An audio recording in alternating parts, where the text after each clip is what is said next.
Hey, what's going on, everyone? Joe Menza here, and in this video here, I'm going to give you another little tool for your toolbox. Now, this is 9 by 12 arches, 100% cotton paper. Now, you'll see I am spraying this with little spray bottles. I've got those little spray bottles. You can get them from Cheap Joe's and a few other places. And what I've done here is I've sprayed on, I've got like a dark purple that I've used, a cobalt cerulean blue combo, and some yellow ochre. So what I've done here is I've sprayed it on rather than applying with the brush, because you can get a very thin amount of paint that way instead of applying it with a brush. Just another way that you can do it. Here's a little more cerulean blue, and you can come up with some nice combinations of paint. And because it blobs on a little bit, I'm just smoothing it out for the sky. But for certain areas, I like the texture that it provides. By spraying on, you can spray on buildings and foliage areas and stuff like that. Provides a very neat effect. Before, I was using toothbrushes, and it's just you had to keep loading the brush, flicking it with your finger, and it's just much easier to use the spray bottle. So I'm keeping an area open with a little bit of light in the middle. This is all going to serve for the backdrop of the painting that I'm going to do here, which is intended to be a winter scene, as we've got winter coming upon us. So I hope you all are doing well in your paintings. I appreciate your support, both Patreon and YouTube members that are paying for this extra content. If there's any way that I could help you, please let me know, and I'm happy to either make a video or address it in a comment form. Because this goal is for those of you that are serious enough that you're putting extra effort in.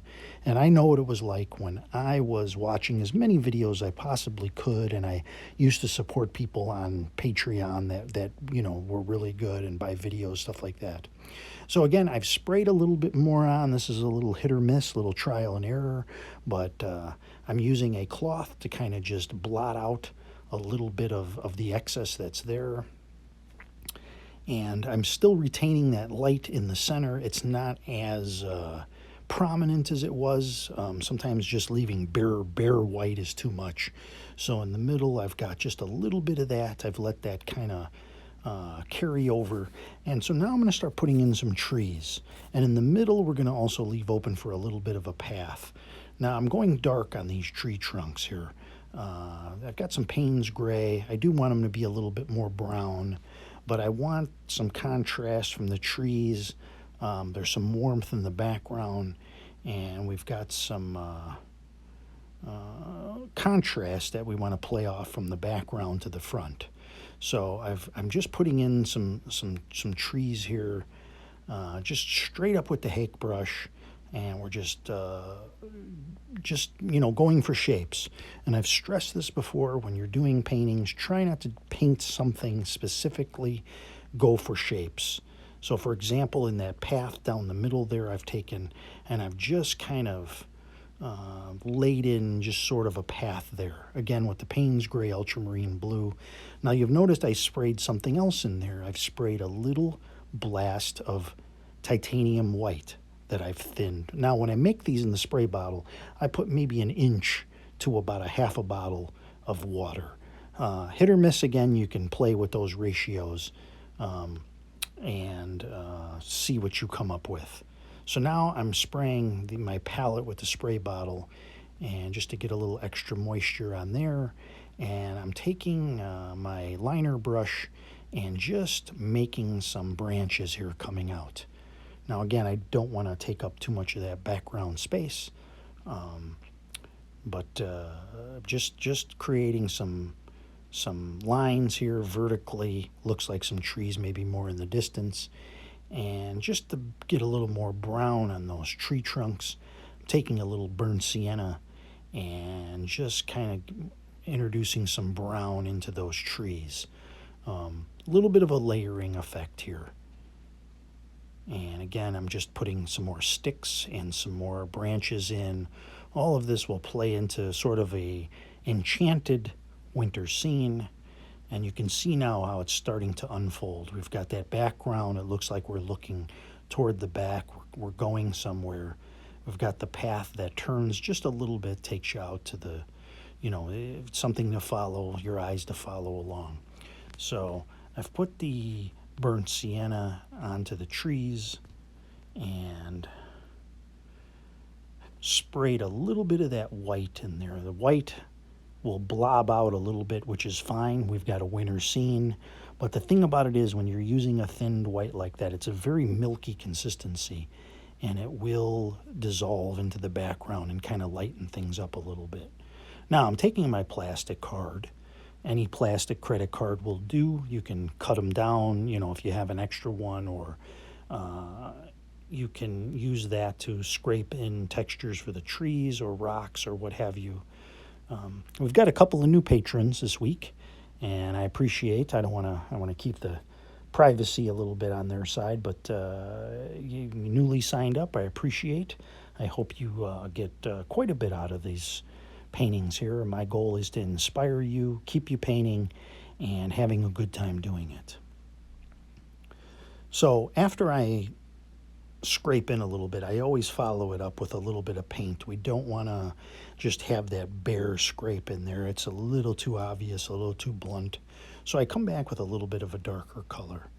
Now I've darkened up that path a little bit, and I'm also taking now my hake brush and I'm using that to sort of anchor the trees to the bottom. So I've dabbed in a little bit below the trees, and I'm just now creating something to follow along the backside of that path. Originally, I was thinking a little row of hedges of some kind, but I think it would be better to impart some kind of trees in here. So I'm going to put a little bit of a pine tree here to start us off, and that's a little bit of ultramarine blue, Payne's gray, and some cad yellow hue. Instead of I like to use a fan brush for these, but I'm using the hake brush because you may be also using the hake brush. And I gave it a little spray with a little bit of water just to loosen that up a little bit.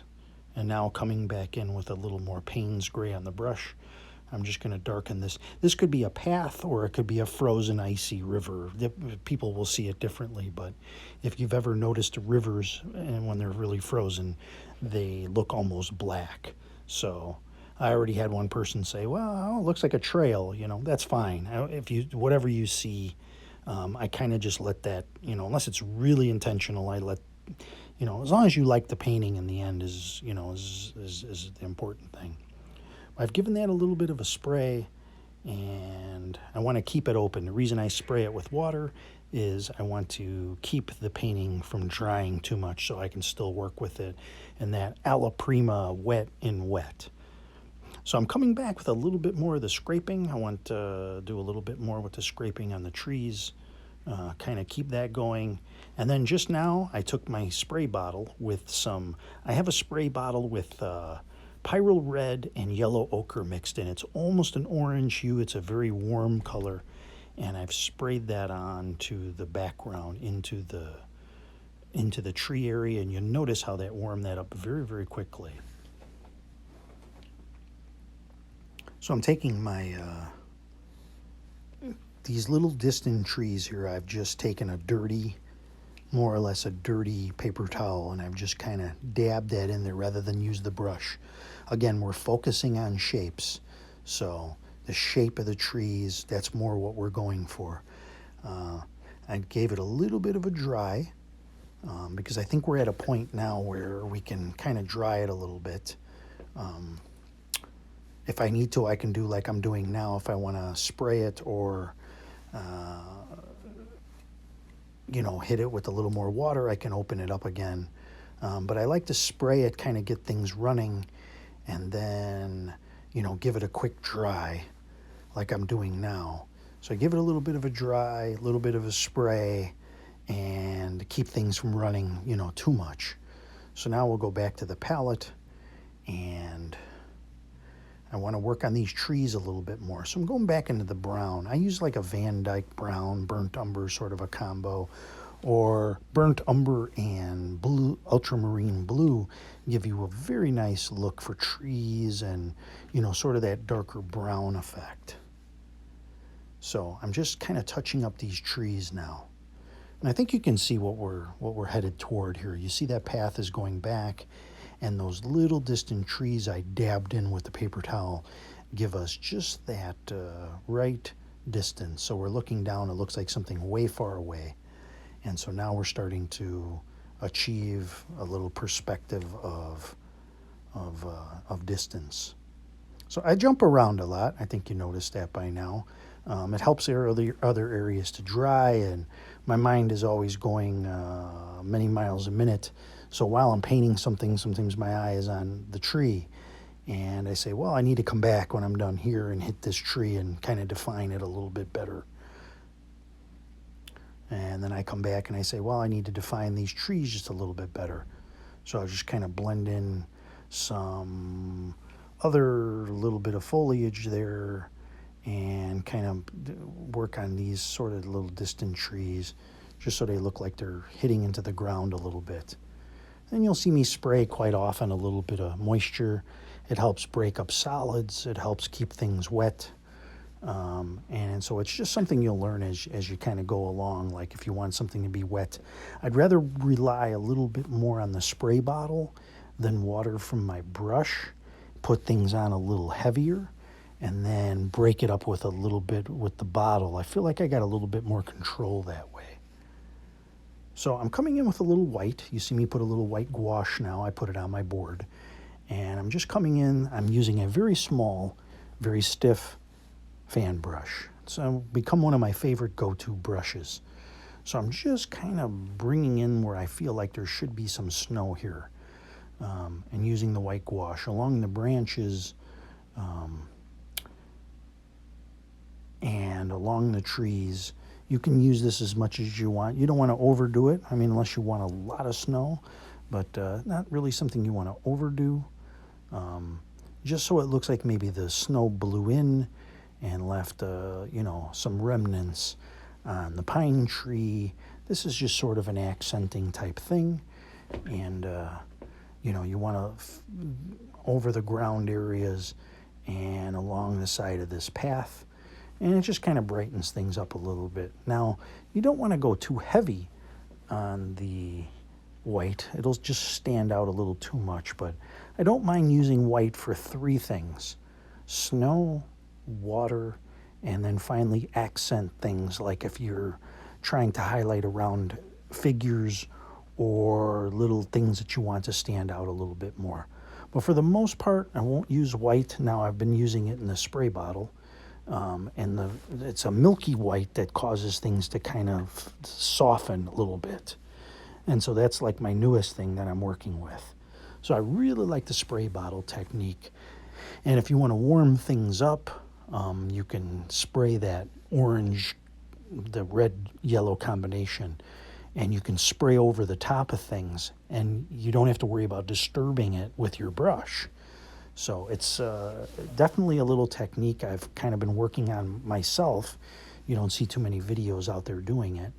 But yeah, I've just sprayed a little bit more on there, and it can spray over the top of the snow and kind of take away that intensity of the white. So again, just working with the white. I don't want to go over too much of that foreground snow. I want to work with the, have a little bit of that warmth of the snow coming through. So we're not going to cover the snowy areas entirely.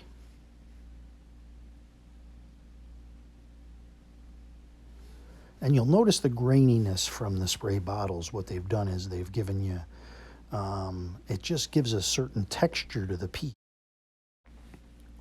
Okay, so now, we're pretty much near the end. So now it's just little accents and details where we feel like we can improve upon the painting that's already there, things that we want to stand out. For example, these tree trunks, they would do better if they had another layer of the brown on from the dark side so that they stand out just a little bit more in contrast to the background. Things tend to fade away when you're doing watercolors. They tend to dry back, and that's at a point when you can look at something and say, okay, I need to, bring that out a little bit more. So this is the point when you're going to pull out really your darkest darks and any little details that you want to put in. So you want to save those for the end, accent, and there maybe even there's some highlighting to do if you can do it, either through white or some cad yellow hue. There's various ways that you can do that. But for the most part, we're saving our darks for the end, and this is the point when we're going to use those to bring out other elements. So if we want to put, say, grasses popping up through the snow, this is a time that we're going to do that, and any other little elements maybe that we're gonna throw in there. So here with a little yellow ochre, a little bit of burnt umber, we're going to utilize that fan brush and the bristles, which are already shaped like grass, and use those to press against the paper and make it look just like we've got little blades of dead grass that are popping up through the snow. Almost kind of like hay, or, you know, something along those lines.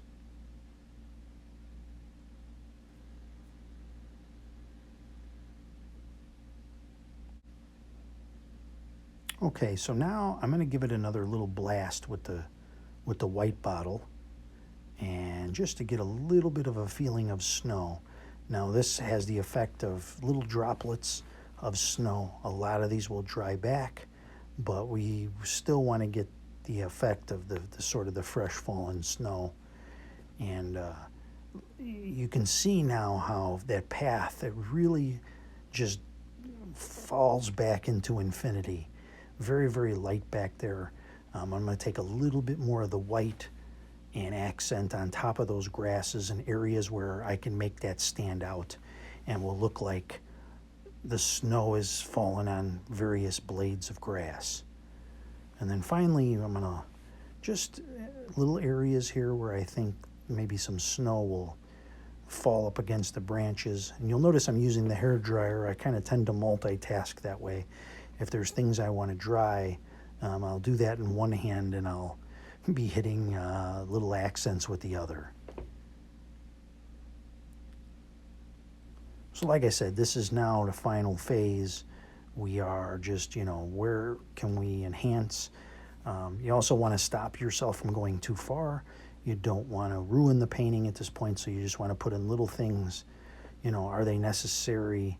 You know, you don't want to blow it at this stage. So this is, you got to use some restraint, and just stand back and look at the painting from this point going forward.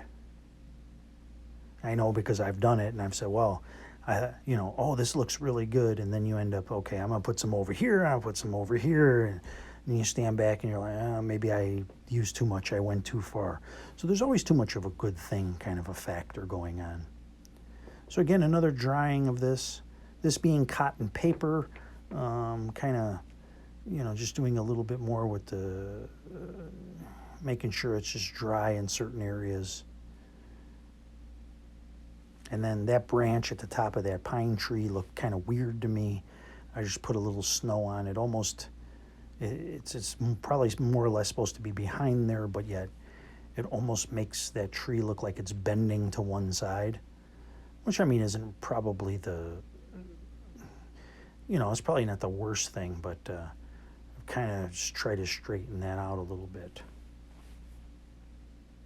Now I've just given it a little spray with a little bit of that yellow ochre just over the top, just to brighten things up a little bit, and a little more of that red yellow over the trees, just to get a little bit more warmth. I can see now as I'm drying it how that is, it's starting to get lost a little bit. Plus I had sprayed that white on there for the snowy effect. So I'm just spraying a little more warmth over the top. Winter scenes are cold, but they don't have to be that cold. They can be, you know, a little warmer. You know, fresh fallen snow, you still got that humidity outside. You know, you can still have a bit of warmth from that. And of course, we don't have any leaves on the trees because they've all fallen off. So again, just a little bit more white here. And this, again, as an example, like that's probably too much. Sorry if I'm talking a little fast in this video. I'm just trying to relay as much information as I can to you guys.